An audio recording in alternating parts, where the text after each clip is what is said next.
أعوذ بالله من الشيطان الرجيم بسم الله الرحمن الرحيم السلام عليكم ورحمة الله وبركاته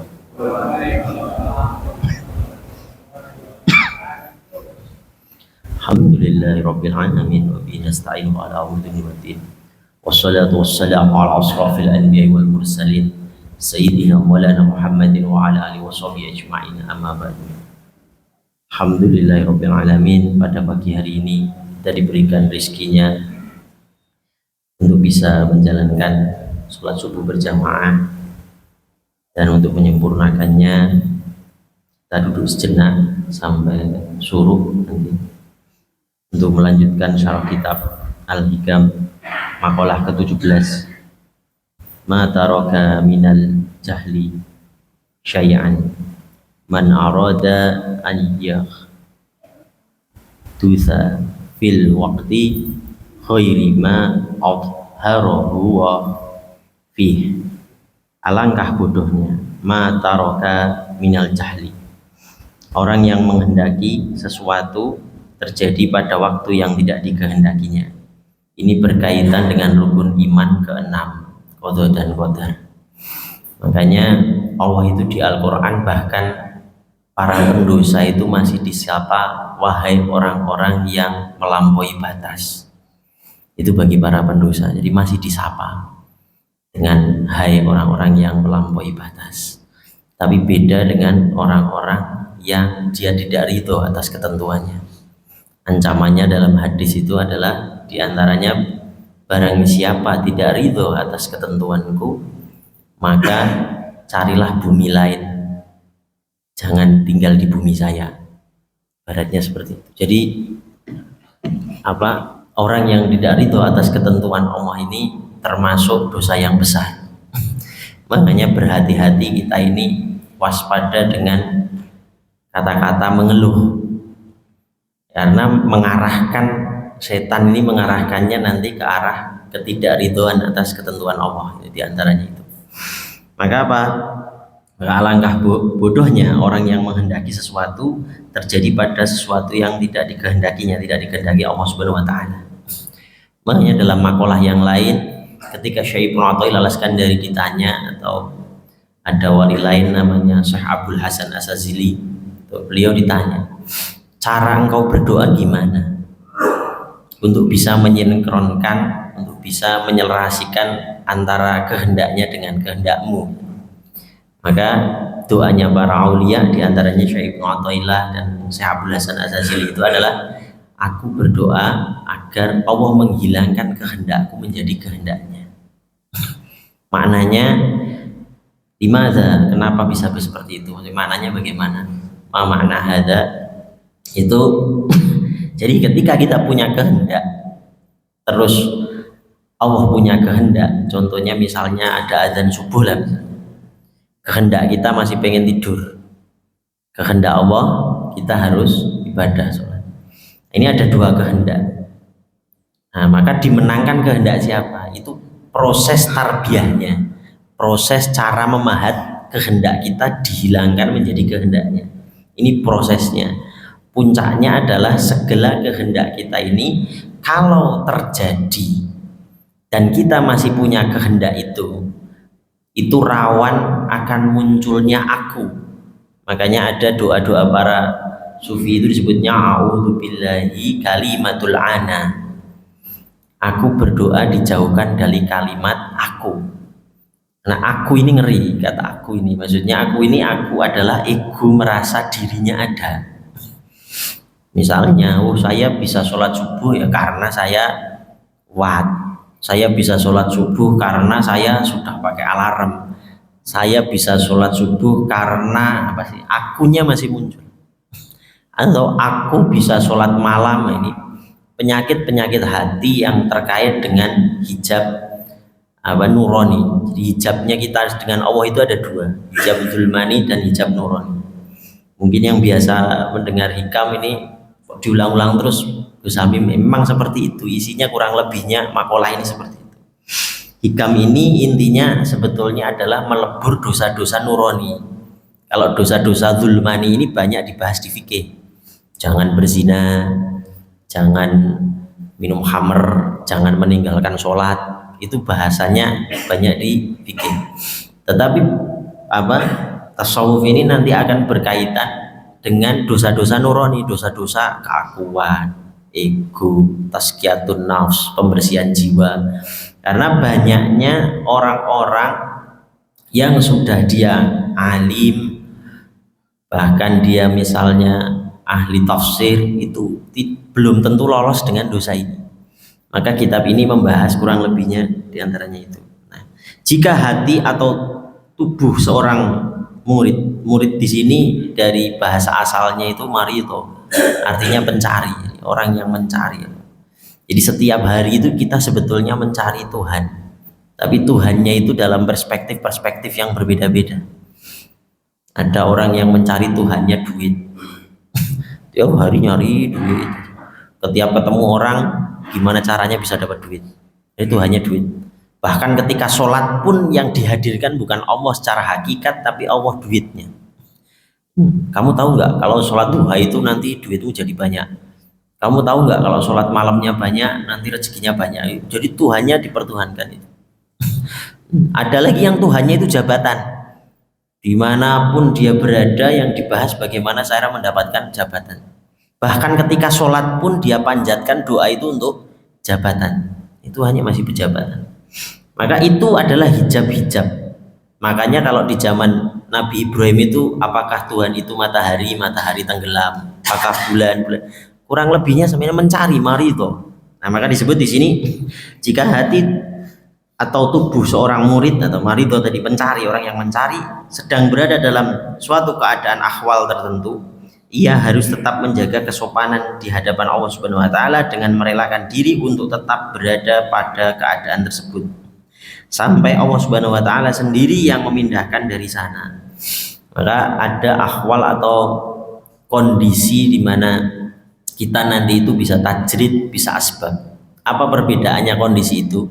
Kalau dikupas di ulama itu diantaranya Imam Syafi'i dan Imam Maliki itu pernah berpendapat mengenai kondisi tawakal.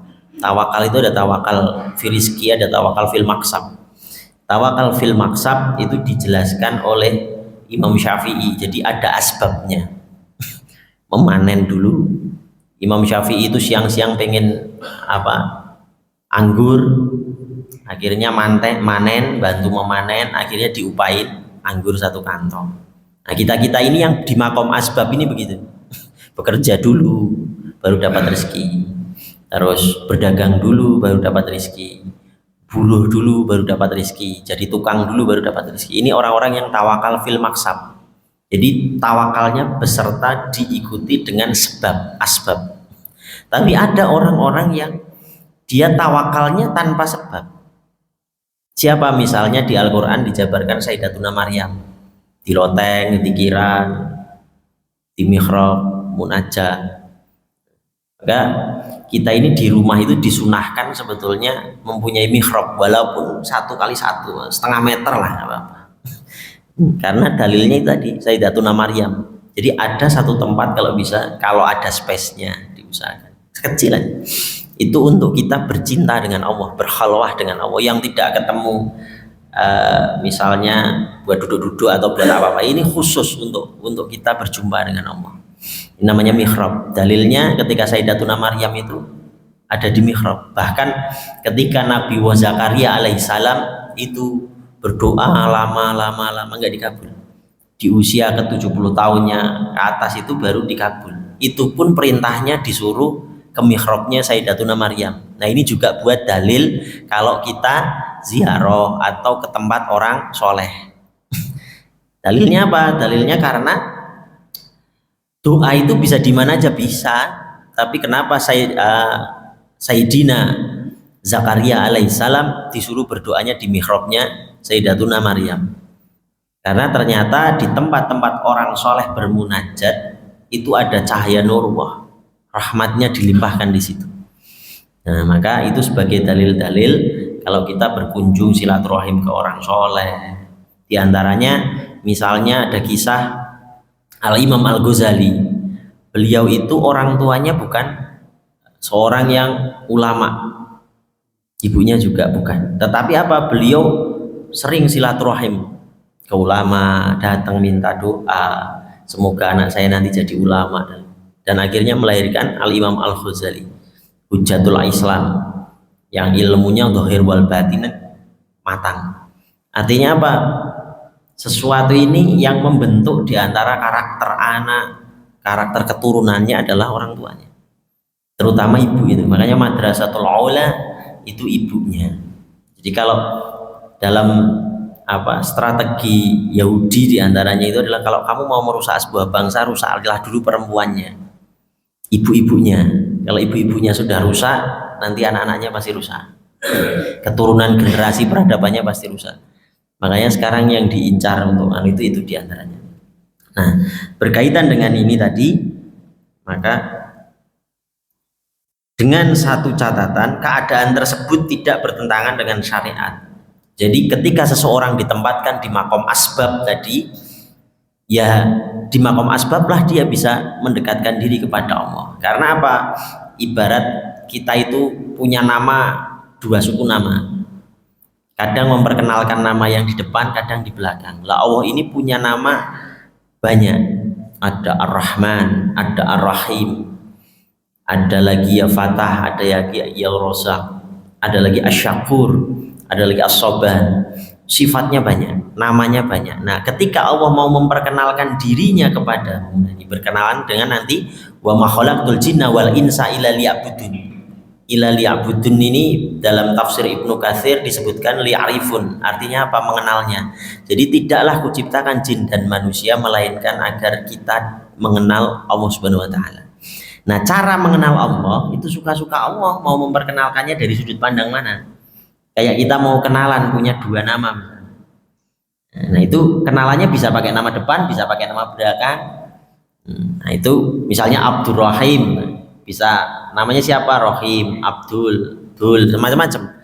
Sama, Allah memperkenalkannya bisa macam-macam. Kalau Allah sedang mau ya Fatahu ya Rozak, kita kerjanya biasa aja tapi rezekinya luar biasa. Tapi kalau Allah lagi As-Sabar mau memperkenalkan dirinya dengan sudut pandang itu, bisa jadi kita sudah kerjanya sudah luar biasa, rugi terus. Kita sudah dihitung rahmat tetap rugi terus. Itu Allah sedang mau berkenalan.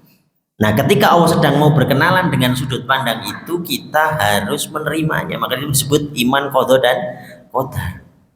Ketika kita tidak bisa mengenali itu, maka disitulah disebut yang dalam syairnya Gus Dur itu kafire dewi nggak digateke sering ngafirke marang liyane. Kafir yang dimaksud bukan kafir secara akidah, tapi kafir tertutup dari pemahaman untuk mengenal dia. Maka kalau dalam syair tersebut itu ojo mung pinter nulis lan moco mangke bakal sengsara. Dimaksud apa? Tidak hanya bisa membaca dan menulis, tetapi kita harus memaknai dari bacaan dan tulisan itu sampai ke hatinya agar bisa mengenal Allah Subhanahu wa taala. Karena apa? Setiap detiknya kita ini berkenalan dengan Allah. Detik per detik itu kita mengenal dengan Allah. Kalau dalam bahasa sufi yang lain itu disebutnya kita ini anak senafas. Jadi kalau kita lihat fotografi itu, kita ini tempelan foto digabungkan jadi video. Nah, setiap tempelan foto-foto itu ada perkenalan dengan Allah atau tidak. Kalau tiap fotonya itu ada perkenalan dengan Allah, maka itu jadi kayak print out hisabnya itu keluarnya kanan terus. Allah, misalnya kita sedekah, terus sedekahnya itu ada Allahnya, karena Allah, maka fotonya yang keluar itu sedekah dengan niat karena Allah. Tapi kalau sedekahnya bukan karena Allah, misalnya karena biar saya jadi sesuatu, PR dan lain-lain atau apalah, itu print cetaknya jadinya di kiri bukan di kanan. Lah ini yang nanti ditimbang di yaumul hisab. Banyakan engkau mengenal Allah untuk Allah atau selain dia. Maka disebut ketika kita syahadat itu syuhud, syahadah itu menyaksikan, asyhadu menyaksikan.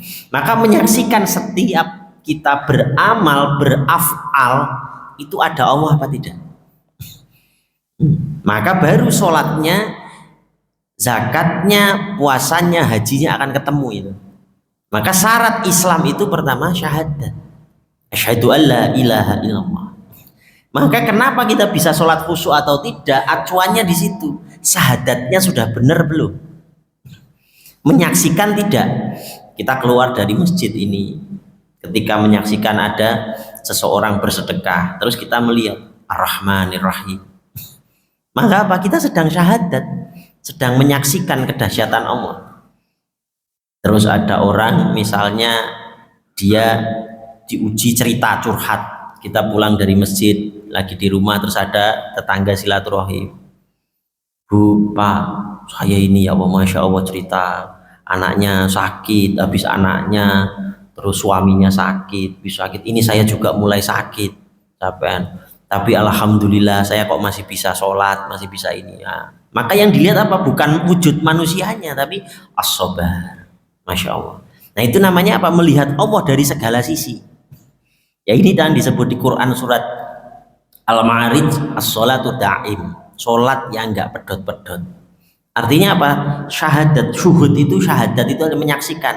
Beda dengan kalau kita pakai lughawi itu ada ro'i, ro'a. Ro'a itu melihat. Jadi ini melihat terus pindah ke sana, melihat ke sana. Tapi kalau menyaksikan kayak permainan sepak bola misalnya, dari nol sampai selesai itu disaksikan. Lah kita ini disebut syahadatnya sempurna ketika kita menyaksikan zahir wal batin. Zahir wal batin gimana? Zahir ketika kita melihat, membuka mata. Dari mulai bangun tidur kita menyaksikan Allah Subhanahu wa taala. Makanya baru bangun tidur sudah doa mau bangun tidur, menyaksikan Allah. Terus ke kamar mandi, masuk kamar mandi doa, Allahumma inni a'udzubika minal khubuthi wal khaba'ith, menyaksikan lagi. Jadi setiap sendi-sendi kehidupan itu kita sebetulnya dituntut untuk itu, karena tugasnya manusia, wa ma khalaqtul jinna wal insa illa liya'budun, bil ma'na liya'rifun, mengenalnya. Bahkan dalam hadis qudsi, tidaklah kuciptakan semua ini melainkan agar aku dikenal. Maka setiap detik per detiknya kita ini mengenal Allah. Maka sudut pandang mengenal Allah itu ketika kita berzikrullah itu adalah apa? Laisa kamitsli syai'un. Kenapa disebut laisa kamitsli syai'un? Maka ketika orang menyatakan dirinya misalnya aku sudah mengenal Allah, sudah bermakrifat, maka di saat itulah dia tidak bermakrifat. Kenapa? Berubah terus. Seperti halnya misalnya ini pori-pori kita kalau di mikroskopik tiap detiknya itu berubah. Maka apa? Dituntutnya orang yang ahlul ma'rifat adalah tidak putusnya dia mengingat Allah Subhanahu wa taala. Ini disebut as-sholatu da'im. Apakah mengingat itu harus menyebut asma nama secara spesifik Allah, subhanallah atau alhamdulillah? Tidak hanya itu. Maka disebut ada zikir yang disebut zikir sir. Zikir sir ini adalah zikir rahasia atau disebut lagi la saut wala harfin. Tidak ada saut suara, tidak ada huruf. Contohnya gimana? Analogi simpelnya gini, ibu-ibu punya anak baru keluar kota, tadinya anak di rumah nih, lulus SMA, kuliah, terus setahun nggak pulang, tiba-tiba lagi duduk, terus memperhatikan misalnya ruang tamu, biasanya dia duduk di situ, biasanya makan bareng di ruang makan, terus melihat nih, ini namanya berarti menyaksikan, padahal nggak sewujud maknanya nggak ada, tapi ada bayangan anak itu. Biasanya anak saya makan ayam di sini, biasanya anak saya makan ikan asin di sini. Nah, ini namanya merasakan ada anaknya di, padahal nggak ada kan, dia lagi. Nah itu namanya, tapi tidak disebut nama anaknya. Misal nama anaknya siapa, nah itu tidak disebut, tapi ingatannya ada. Nah maka zikrullah yang tanpa nama, tanpa suara itu ibaratnya seperti itu.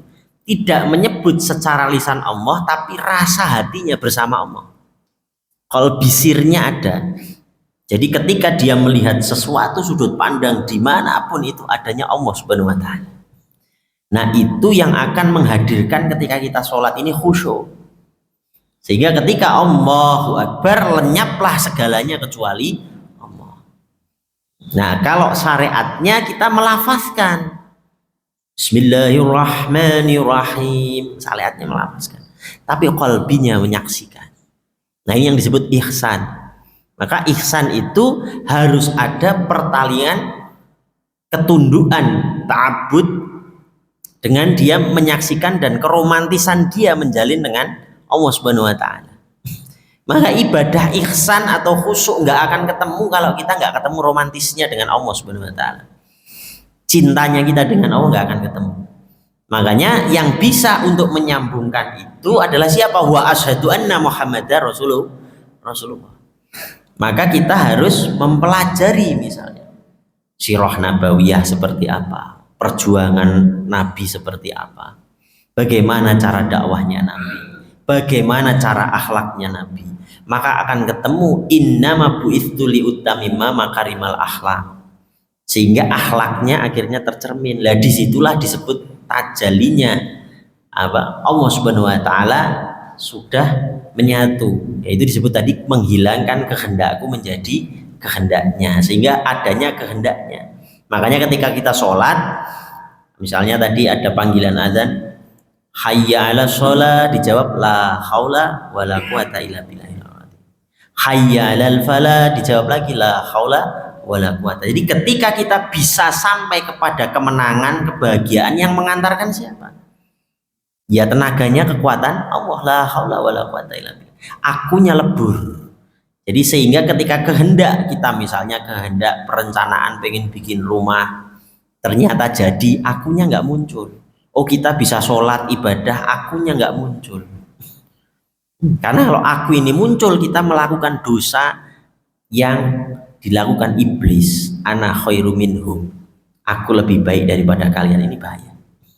Oh sholat kita banyak, sholat malamnya banyak, qiyamul lailnya banyak, terus keluar di sini ana khairu minhum, celaka kita. Karena ketika itu keluar di dalam hatimu, maka apa? Bau surga pun haram untuk kau cium.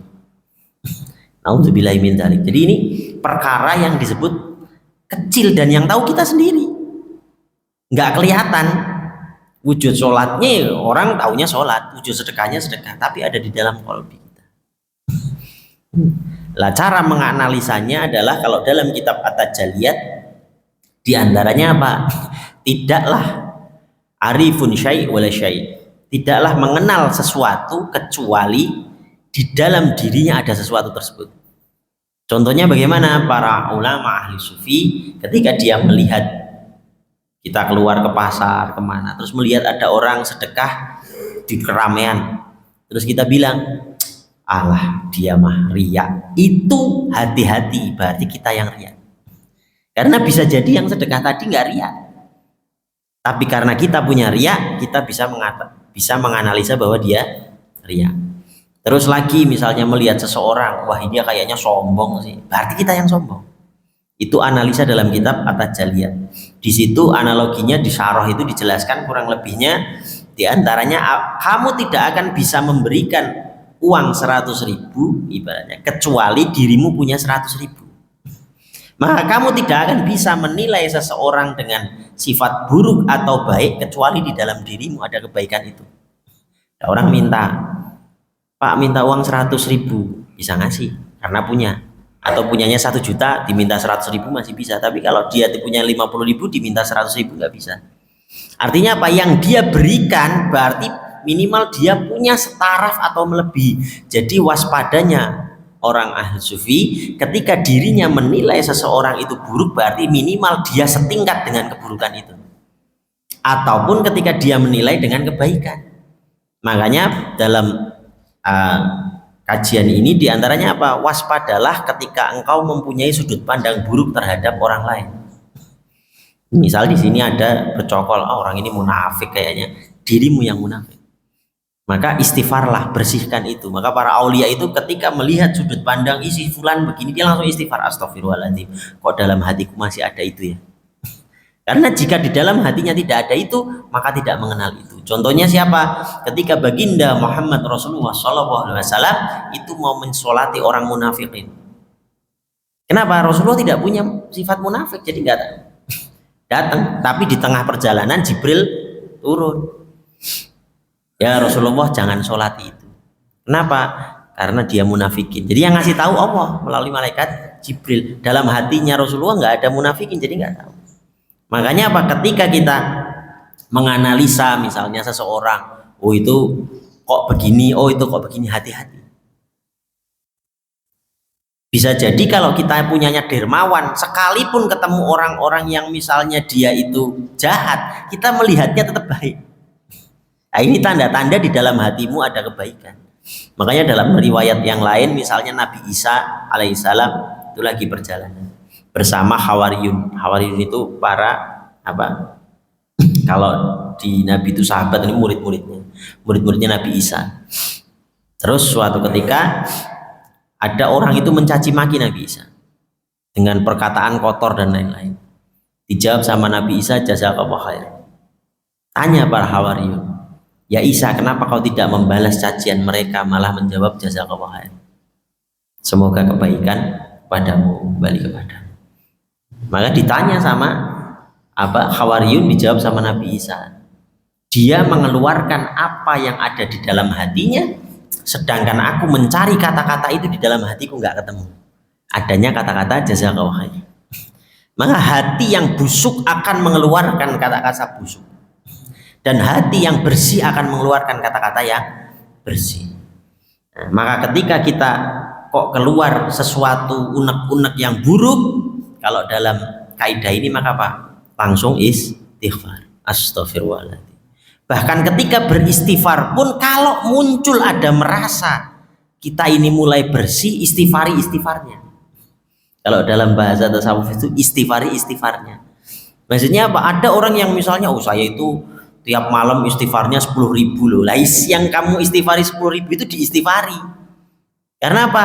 Bisa jadi karena kamu mengaku aku istighfarnya 10, itu yang menjadikan engkau berbuat dosa.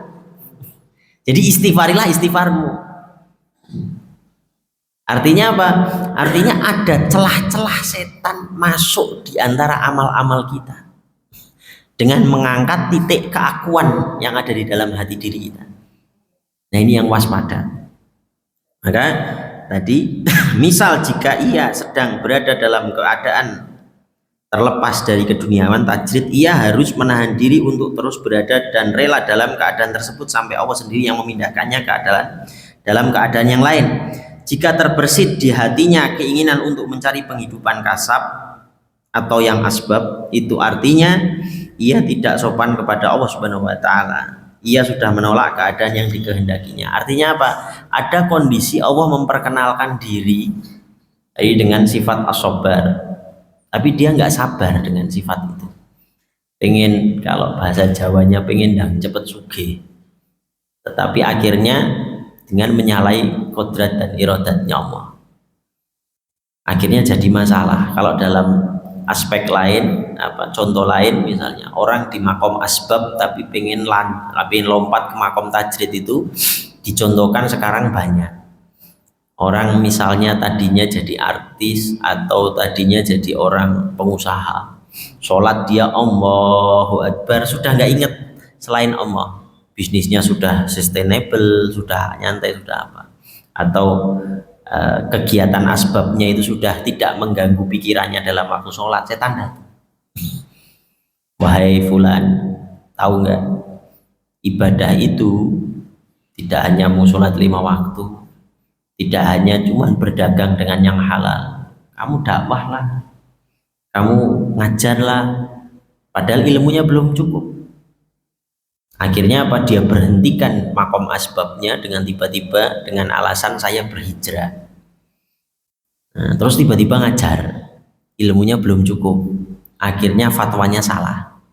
Jadi masalah yang tadinya sholatnya Allahu Akbar tenang, jadinya Allahu Akbar saya disomasi, gimana ya? Nah, ini cara setan menggelincirkan dari makom asbab seakan-akan mengejar Allah, padahal dia mengejar sahwatul khafiyah, syahwat yang tersembunyi di dalam dirinya untuk dinyatakan bahwa dia alim, bahwa dia baik, bahwa dia, nah itu bahaya. Itu namanya syahwatul khafiyah, syahwat yang tersembunyi. Nah, ini waspada. Dicontohkan ketika Sayyidina Ali radhiyallahu an atau Al-Imam Syafi'i itu pernah sholat malam, tapi ini jangan buat dalil untuk tidak sholat malam, ini contoh aja. Imam Syafi'i itu pernah mau sholat malam, sudah bangun malam, terus beliau ke kamar mandi, Ketika mau ngambil air kesenggol tempatnya, gayung lah kalau sekarang, gayungnya kesenggol. Ketika kesenggol, Imam Syafi'i itu mau ngambil gayung, kupingnya nempel ke tembok yang berhubungan dengan tetangganya. Itu mendengar dengkuran tetangganya, ker, ker. Langsung di zonnya itu muncul, kecil aja, kecil banget. Dia tidur, saya mau sholat. Tapi cerdasnya Imam Syafi'i, man arafa nafsahu faqad arafa rabbahu. Kenalilah dirimu sendiri, niscaya engkau kenal dengan Tuhanmu. Nah ini kata kuncinya. Yang tahu kita riya atau tidak atau apa itu diri kita. Imam Syafi'i cerdasnya luar biasa. Dia tahu di dalam hatinya ada zon yang mulai bergerak bahaya. Maka apa yang dilakukan Imam Syafi'i? Cuci tangan, cuci kaki, cuci muka, tidur lagi. Tapi jangan buat dalil ini nanti, saya nggak sholat malam takut syahwat taufiah, bukan. Artinya ada sudut pandang seperti itu. Karena apa? Ketika tadi misalnya dilakukan sholat malam, dikhawatirkan munculnya dzon ana khairu minhum, tetanggaku tidur aku sholat. Nah ini bahaya. Kalau muncul kata-kata itu, waspada itu. Tetanggaku tidur, saya sholat. Apalagi misal sedekah, saya sedekahnya paling banyak, satu komplek kayaknya nggak ada, itu bahaya. Kalau nggak begini, kalau nggak ada saya, bahaya itu. Kalau nggak, itu bahaya. Maka apa? A'udzubillahi kalimatul ana. Aku berlindung dari kalimat aku. Karena kalimat aku ini ngeri. Itu yang membawa iblis keluar dari surga. Ana khairu minhum. Aku lebih baik daripada kalian, bahaya. Maka Imam Syafi'i tidur lagi. Dengan apa? Memerangi, dinyati memerangi untuk sifat itu tadi. Sama dengan jihad juga. Memerangi kalimat aku tadi yang akan muncul. Kalau di Sayyidina Ali mungkin sering saya ceritakan, ketika Sayyidina Ali mau memenggal orang kafir.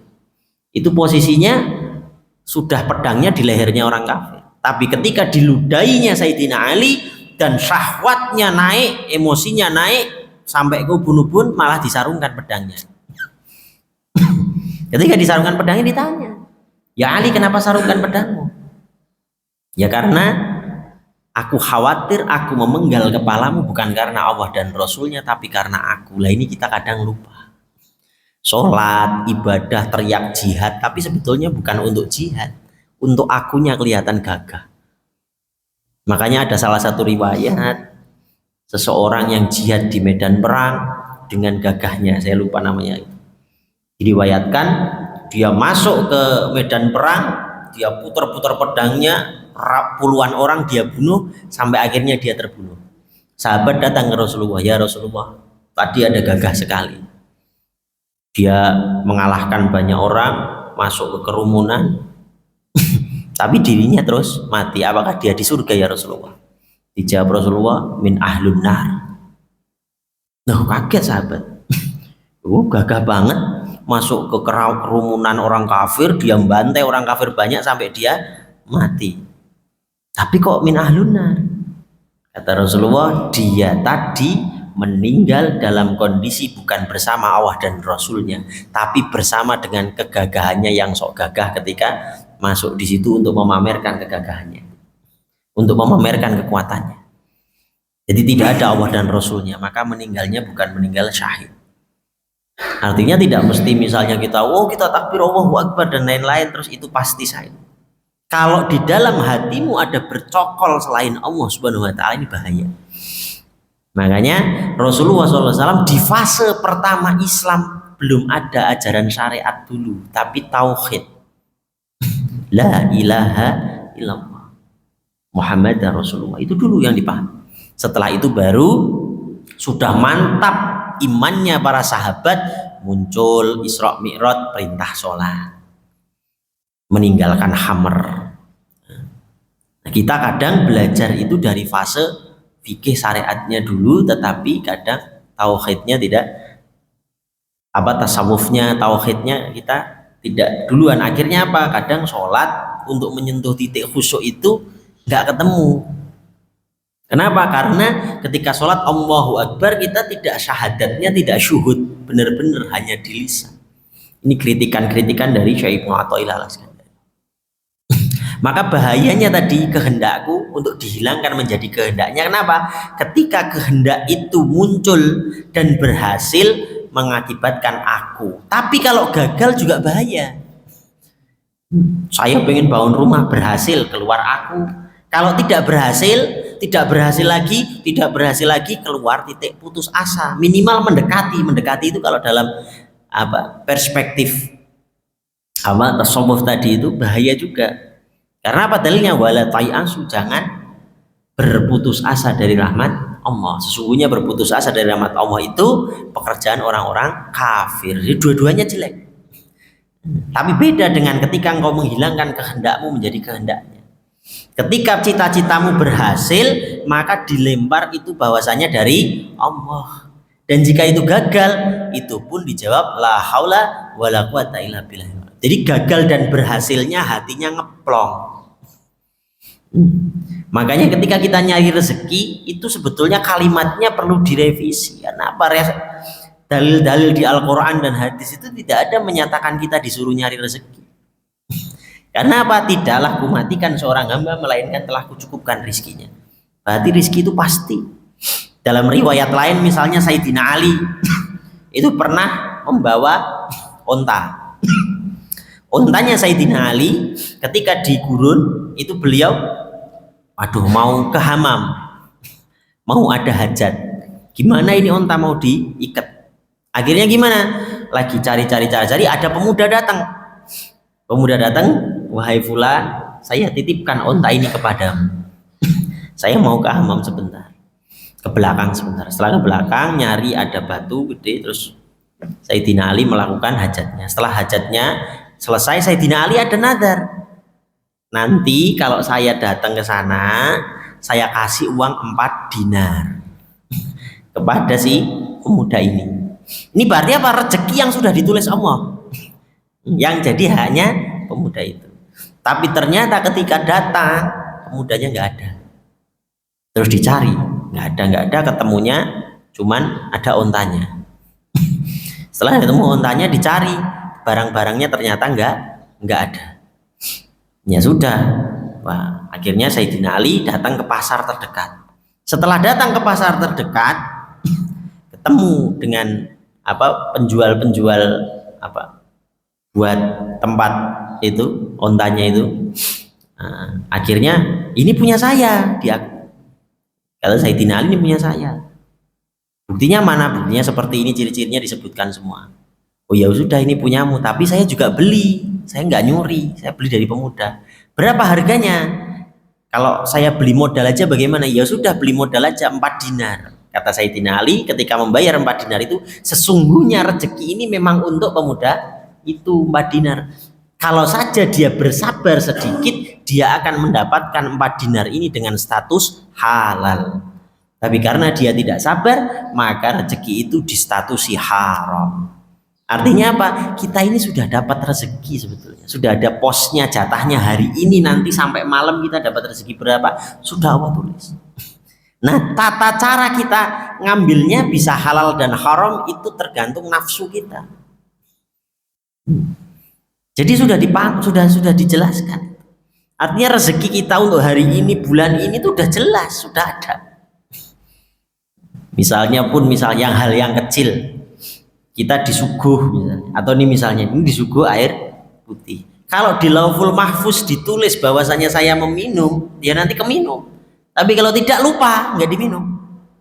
Atau kita nongkrong misalnya bertamu di tempat seseorang, udah disuguhi makanan banyak, keasikan ngobrol, lupa nggak makan. Karena memang di Lauhul Mahfuz tidak ditulis itu rezeki. Artinya apa? Rezeki itu sudah diatur. Lah terus kenapa ada perintah ikhtiar? Ikhtiar itu bukan menjemput rezeki, bukan nyari rezeki. Tapi ikhtiar itu karena kita bertakwa. Bertakwa itu apa? Menjalankan perintahnya, menjauhi larangannya. Dan di antara menjalankan perintahnya berarti apa? Berikhtiar itu diniati menjalankan perintahnya. Di Quran surat Jum'ah, Quran surat Al-An'am itu dijelaskan ikhtiar ini perintah Allah, amr.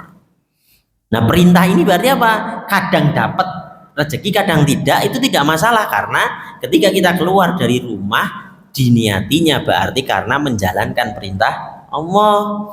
Misalnya dagang, oh ternyata dagang saya di toko kok sepi, pulang-pulang tenang hatinya, alhamdulillah sudah menjalankan perintah Allah. Seperti halnya Bapak Ibu ke sini menjalankan perintah Allah sholat berjamaah, pulang-pulang kan nggak dapat duit, tapi senang, alhamdulillah sudah menjalankan perintahnya. Sama ketika kita berdagang tapi diniati menjalankan perintahnya. Tapi kalau kita berdagang nyari rezeki diniatinya nyari duit, nanti ketika pulang nggak dapat duit nyesal. Paling enggak di dalam hatinya, ya Allah udah capek-capek seharian kok nggak dapat duit ya. Ada begitunya. Lah inilah yang mendekati titik-titik tadi, nanti mendekati titik-titik tidak ridho. Ya Allah saya sudah capek kok nggak dapat duit. Ya Allah saya sudah begini kok nggak dapat ya. Padahal sudah tak hitung proposalnya tapi kok nggak berhasil ya. Nah, itu akhirnya menimbulkan ngeluh. Nah ini yang dihindari. Makanya tadi ketika kita ditempatkan di makom asbab, ridholah di situ sampai Allah nanti mengangkatnya. Ataupun sebaliknya, orang-orang yang di makom tajrid jadi kiai, jadi ustadz, dia sudah punya pondok, punya jamaah, sudah tenang, kebutuhannya tidak direpotkan dengan pikiran macam-macam. Setan datang, Pak Kiai, Pak Ustadz, ibadah itu bukan cuman dakwah, bukan cuman ngaji, harus ada kemandirian, alhamdulillah daganglah atau apalah usaha. Akhirnya apa? Dia pelan-pelan usaha tapi tidak punya ilmu usahanya. Dia meninggalkan pengajiannya, dia meninggalkan madrasahnya, dia meninggalkan mengajarnya, sibuk ke bisnis dan lain-lain. Bisnisnya gagal, jamaahnya bubar. Nah ini cara setan menggelincirkan di antara dua makom itu. Maka waspadalah. Lah kok bisanya ngerti kita makomnya tajrid atau asbab? Maka diantaranya man arafa nafsahu faqad arafa rabbahu. Kenalilah dirimu sendiri, niscaya kau kenal dengan Tuhanmu. Nah caranya gimana? Di antara ciri-cirinya, kalau engkau mendapatkan rezeki harus melalui asbab dulu, berarti engkau ditempatkan di makom asbab. Nah, contohnya misalnya tadi saya Imam Syafi'i pengen anggur, manen dulu, terus baru bisa makan anggur. Kalau Imam Maliki dia hanya ngajar, keluar dari madrasahnya, dia melihat matahari terik panasnya siang, terus kayaknya makan anggur enak. Imam Syafi'i datang, Assalamualaikum ya Syekh, ini saya mau jawab perkara yang kemarin kita debatkan, apa tentang tawakal. Tawakal itu ikhtiar dulu, ini saya ikhtiar tadi, manen anggur, dapat anggur, silahkan dicicipi, kata Imam Maliki. Dicicipi, baru 2 kali dicicipi Imam Maliki senyum. Saya nggak ikut panen ya, iya, tapi saya nyicipi anggur. Tadi saya lagi pengen anggur, anggurnya datang sendiri. Nah ini tajrid namanya. Maka ada orang yang ditempatkan makom tajrid ada di asbab. Tapi ini bukan ketinggian makom di sisi Allah, tapi ini cara makom seseorang atau kedudukan seseorang. Makanya wali itu standarnya bukan asbab tajrid. Wali itu standarnya kedekatan dia dengan Allah dan ridhonya dia dengan Allah Subhanahu wa taala. Makanya dalam Al-Qur'an disebutkan radhiyallahu anhu wa radhiyallahu an. Allah akan ridho kepada seseorang tersebut asal syaratnya orang itu ridho dulu sama ketentuan Allah Subhanahu wa taala. Maka muhasabah diri kita, selama ini kita ngeluh apa enggak? Selama ini ketika kita sudah sholat, sudah ibadah, masih ada ngeluh enggak? Nah ngeluh itu bahaya, karena dia pintunya setan masuk untuk membisiki menjadi tidak ridho.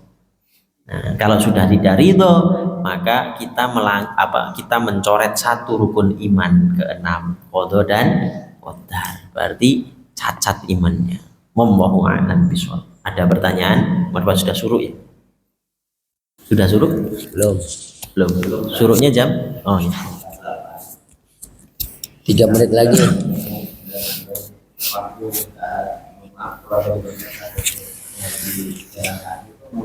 Misalnya kalau sekarang bekerja siaroh atau apa, saya pernah dengar dari Ustaz Abdul Somad kalau sholat suruh itu kan Arab asuruknya, hari ini kan 48, itu minimal ditambah 12 menit. Makanya kalau di Madinah ada tulisan minimal 15 menit. Gimana itu? Ya, itu ikhtilaful ulama yang mau ngepasin sedikit tapi punjulin sedikit lebih baik karena khawatirnya ketika tanduk setan keluar. Sebetulnya kalau standarnya ngelihat matahari aja. Kalau mataharinya agak merah itu tanduk setan keluar. Karena setan lagi berkhutbah. Makanya setan itu berkhutbah bahwasanya itu lagi nyembah saya itu. Nah, makanya muncul aliran penyembah dewa matahari lah. Nah, itu kan penyembah matahari di Jepang dan lain-lain itu asal mulanya dari situ. Bahkan ketika mohon maaf 25 Desember itu kan sebetulnya kelahiran dewa matahari. Karena kalau Isa Al-Masih itu tidak di tanggal itu. Tapi ketika Rum masuknya agama Nasrani itu, maka dirayakan pada 25 Desember itu sebenarnya dewa matahari. Nah, diantaranya hadis itu berkaitan dengan itu. Nah, ketika kita menyembah di jam-jam itu haram untuk sholat karena dikhawatirkan itu tadi menyembah tanduk setan, itu pertama. Kedua, soal visa tadi. Jadi dulu itu perintahnya Abu Ya Mufassir, kebetulan ketika saya itu ingat duduk dengan beliau itu bilang begini, Ka'bah itu bukan punya Arab Saudi. Ka'bah itu punyanya Allah Subhanahu wa taala. Ketika kita haji itu kita membaca talbiyah. Labbaik Allahumma labbaik, artinya aku memenuhi panggilanmu. Orang yang dipanggil, yang diundang itu pasti sudah disiapkan. Contoh kita diundang resepsi, makanannya sudah disiapkan. Kalau kita dari rumah bawa makanan, yang undang tersinggung, mau saya nggak bisa ngasih makan kamu, tersinggung. Maka pada saat itu saya mendapat perintah dari beliau, ya sudah, nggak usah diurus apa-apa, karena yang namanya pendidikan itu dalam kitab ada dua, darosa sama ta'lima. Apa itu? Mana darosa? Darosa itu dari sini ke sini. Contohnya apa? Sabar adalah, ikhlas adalah, definisi. Terus apalagi kayak kita tadi baca kitab ini darosa, memasukkan pemahaman. Tapi kalau ta'lima, kita nggak perlu bicara soal sabar. Bapak ibu hidup sama orang sabar 5 tahun, nanti ketularan sabar. Atau misalnya orang tuanya sakit-sakitan, bapak ibu bisa ngerawat dia, tidak emosi, tidak apa, ya sabar. Apakah ada teorinya? Nggak ada. Itu ketularan. Nah, itu dari sini ke sini, itu ta'lim. Makanya kalau dari sini ke sini namanya daras, kalau dari sini ke sini namanya ta'lim. Nah, maka pembelajaran itu pada saat itu saya ditaklim oleh Abu Ya Mufassir untuk pengajian secara nyata. Jadi misalnya apa? Kita ada iyyaka na'budu wa iyyaka nasta'in. Benar-benar menghamba sama Allah, benar-benar hanya kepada Allah. Maka apa? Ya udah tidak usah disiapin visa. Tidak disiapin paspor. Wa mahya wa mati lillahi rabbil alamin. Hidup mati pasrahkan sama Allah. Jadi tidak hanya dengan kata-kata silakan jalan.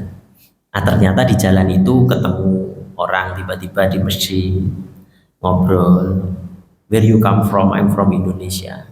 Mau kemana? Ngobrol, terus tiba-tiba kamu kayaknya butuh visa ini, saya nanti bantu, dan lain-lain.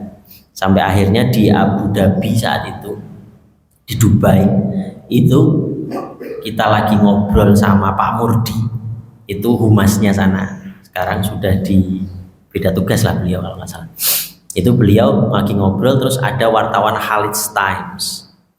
Beliau yang malahan ini ngoceh sendiri. Oh, ini ada orang Indonesia begini, kamu nggak ngeliput lah, gini. Diliput. Ketika diliput, nongol di media internasional. Khaleeds Times itu ibaratnya Gulf country-nya itu medianya Gulf. Gulf itu kalau di kita ASEAN, kalau di Arab namanya Gulf. Gulf itu dibaca, salah satunya ada Pangeran Saudi baca, terus koordinasi dengan beberapa kedubes, diantaranya Pak Agus Maftu Abi Gebril, terima kasih kepada beliau. Akhirnya koordinasi sama Husain Bagis, koordinasi, keluarlah visa undangan khusus. Nah ini yang namanya Allah mempersiapkan. Padahal syarat visa itu harus diisui dari negara setempat, atau kalau kita di negara lain harus punya namanya ID card, negara resident permit.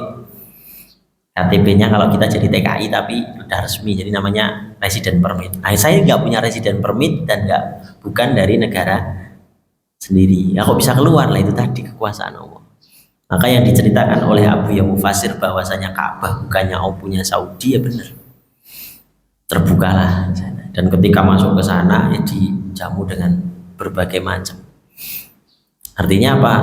Suguhan Allah itu terbukti di Quran, disebutkan Quran surat Muhammad ayat 7, intan suruh yansurukum.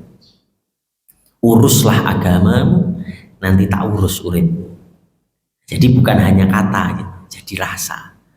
Makanya bisanya beribadah itu untuk menghidupkan rasa. Kalau yang apa, paling gampangnya kita ini ibaratnya dari mulai bangun tidur sampai tidur lagi itu membaca doa itu sambil diingat, dirasakan. Contohnya misalnya ini mau makan, Allahumma barik lana fima razaqtana wa qina adzabannar. Adzabannar. Wa qina adzabannar berarti apa? Oh, ini kalau tak makan terus jadi daging, dagingnya tidak kesentuh neraka. Allah luar biasa sekali kasih sayangnya sama saya. Oh, nggak ada penting-pentingnya aku dikasih rezeki, nggak ada penting-pentingnya aku dikasih makan, dikasih kenyang. Habis itu udah kalau jadi daging, dagingnya nggak bisa disentuh api neraka. Nah, akhirnya muncul cinta. Jadi ketika makan ku ingat engkau. Mau tidur, bismika wa ma ahya bismika amut. Ahya kehidupan, al maut maut dan hidupku tak pasrah. Saya nggak tahu hidup nanti setelah tidur bangun lagi apa enggak.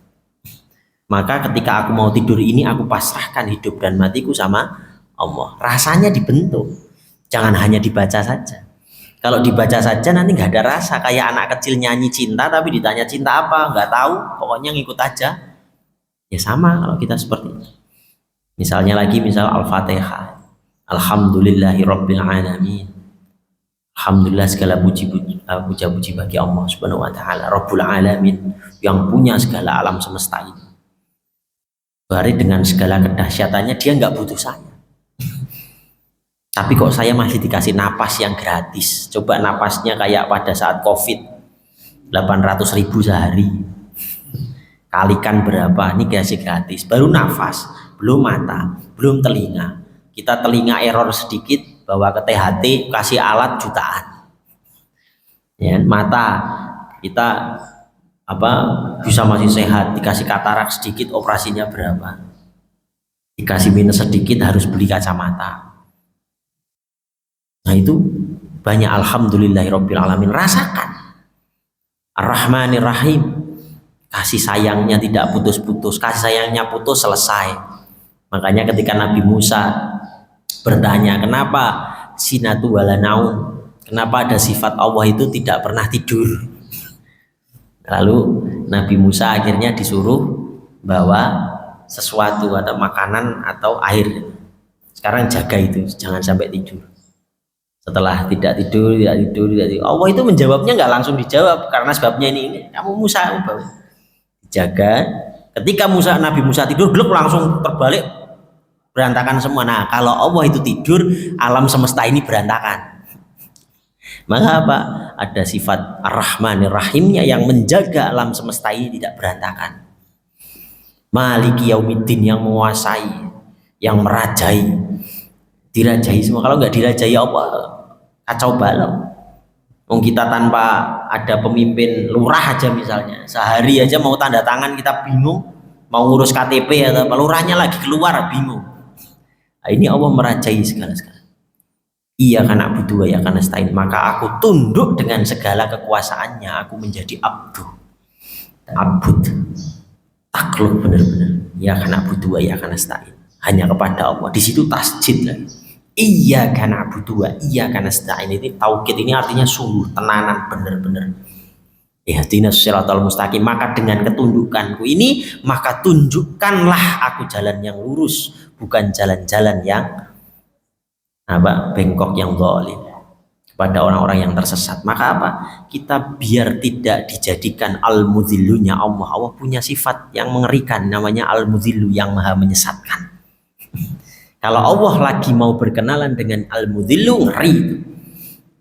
Mau kita punya anak, punya saudara, mau sudah diceramain, mau di ngajiin, tetap aja dia tersesat. Abu Jahal kurang, siapa yang dakwah ke Abu Jahal? Rasulullah langsung melihat langsung mukjizatnya membelah bulan. Dasarnya kafir karena Allah mau al-mudhillu, aku ingin menyesatkan dia. Enggak, ihdina siratal mustaqim. Ihdina dari kata huda, tunjukkanlah aku jalan petunjukmu lurus. Kita ulang 17 kali minimal. Kalau enggak tambah sunahnya. Kalau tambah sunahnya berarti lebih. Nah itu dihakikati, dihayati. Maka akan muncul namanya khusyuk. Namanya interaksi dengan Allahnya terkoneksi. Allahu a'lam bishawab. Itu diantaranya. Ada pertanyaan lain sebelum ditutup? Enggak ada.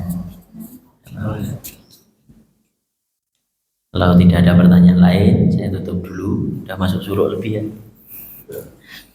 Wabillahi taufiq wal hidayah. Wassalamualaikum warahmatullahi wabarakatuh.